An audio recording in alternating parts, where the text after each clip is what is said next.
wabarakatuh. Selamat pagi, siang, sore, malam teman-teman semua dimanapun kalian berada. Semoga kalian selalu berada dalam lindungan Allah Subhanahu Wa Taala. Nah, hari ini spesial banget nih teman-teman topiknya.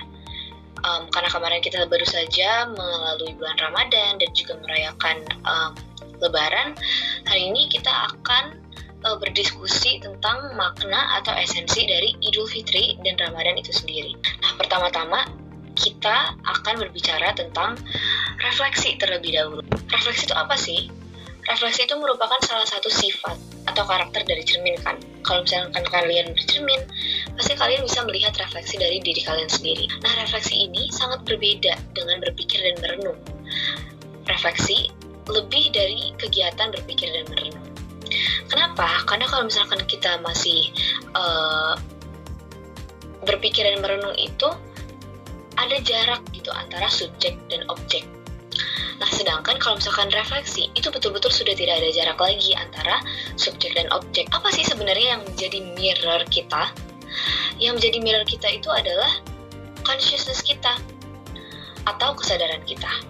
Lalu, apa hubungan refleksi dengan Ramadan dan Idul Fitri itu sendiri? Karena esensi Ramadan itu sebetulnya bukan hanya satu bulan di kalender Islam, tetapi every moment, setiap saat dari di hidup kita itulah kita witnessing atau mengobserv diri kita sendiri melalui consciousness kita. Jadi singkatnya, cermin kita itu adalah kesadaran kita. Jadi bagaimana cara kita bercermin atau merefleksi diri itu adalah dengan kesadaran kita. Dan di bulan Ramadan itulah kita bercermin ke diri kita sendiri dan betul-betul melakukan aktivitas refleksi. Ketika kita melakukan aktivitas refleksi ini juga, kita betul-betul harus fokus ke diri kita sendiri dong. Sama juga seperti pada saat kita bercermin, pastinya kita melihat diri kita sendiri kan di cermin. Kita fokus ke diri kita sendiri. Kita tidak lihat ke mana-mana. Kita tidak lihat ke samping kanan atau samping kiri.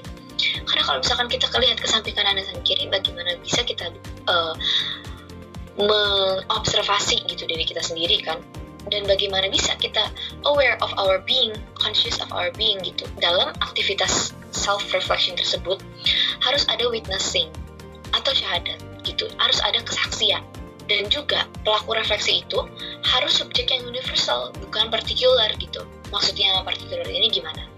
Contohnya saja buku gitu. Kalau misalkan kita berbicara tentang buku, ya buku itu sesuatu yang universal kan, tapi ketika kita menyematkan suatu nama gitu di belakang buku tersebut, contohnya buku hitam, buku putih, buku merah, dia akan menjadi sesuatu yang partikular gitu, akan menjadi keberadaan yang partikular, bukan universal lagi gitu.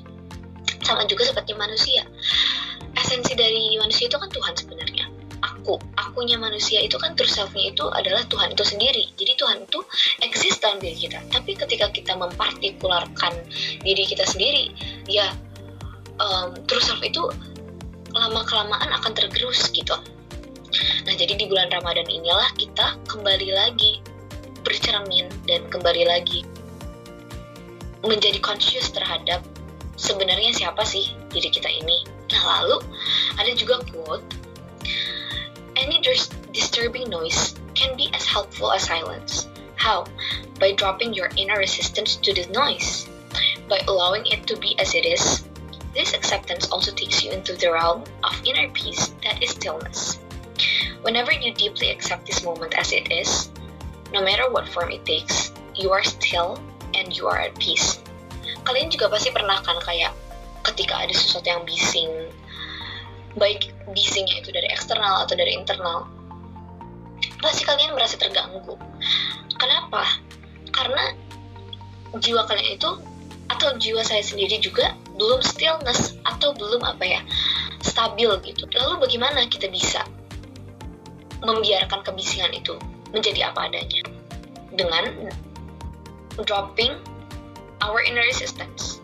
Jadi kita menghilangkan rasa penolakan gitu terhadap si noise tersebut. By allowing it to be as it is.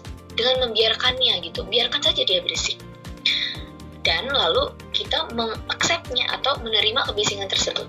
Nah, dengan begitulah kita bisa menjaga stillness dalam diri kita atau menjaga stillness itu ketenangan gitu dalam diri kita sendiri. Jadi kita tidak tergoyahkan oleh hal-hal yang eksternal. Jiwa dan kesadaran kita itu adalah Ramadan dan Idul Fitri itu sendiri. Kalau kita telisik makna Ramadan dan Idul Fitri secara literal ya, atau secara harfiah, Ramadan itu banyak orang yang mengidentifikasi Ramadan atau merecognize Ramadan sebagai bulan yang penuh ampunan, bulan yang penuh berkah, bulan yang penuh rahmat gitu kan pasti.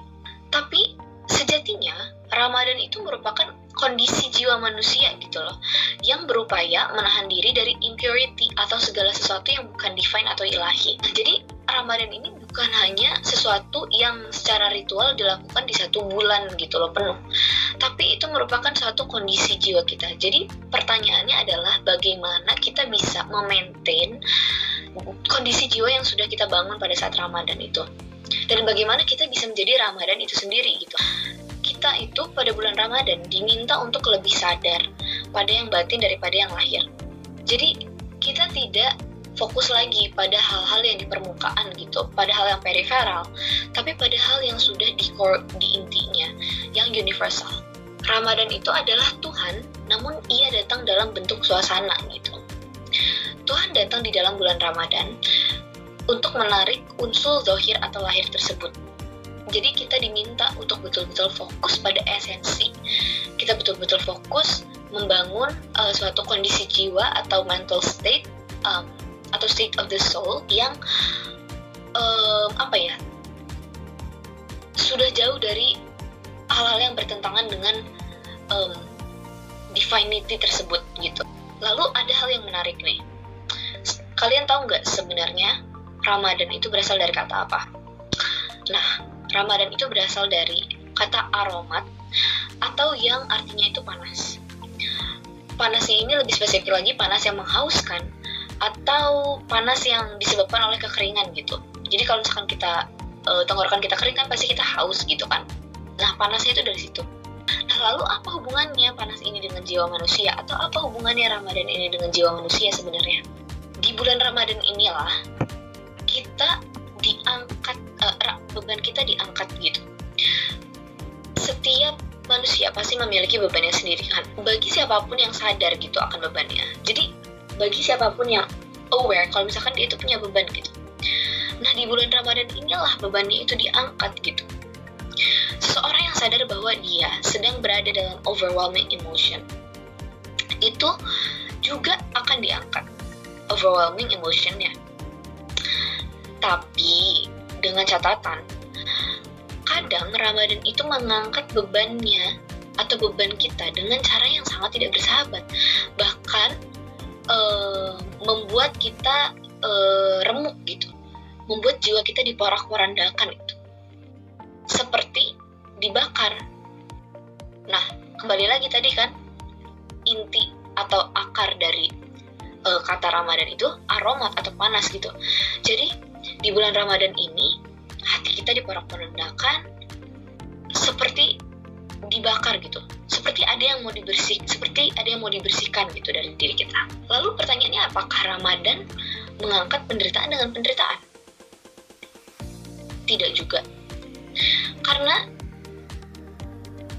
penderitaan itu sendiri kan tergantung bagaimana orang menghadapinya kan, bagaimana orang melihatnya.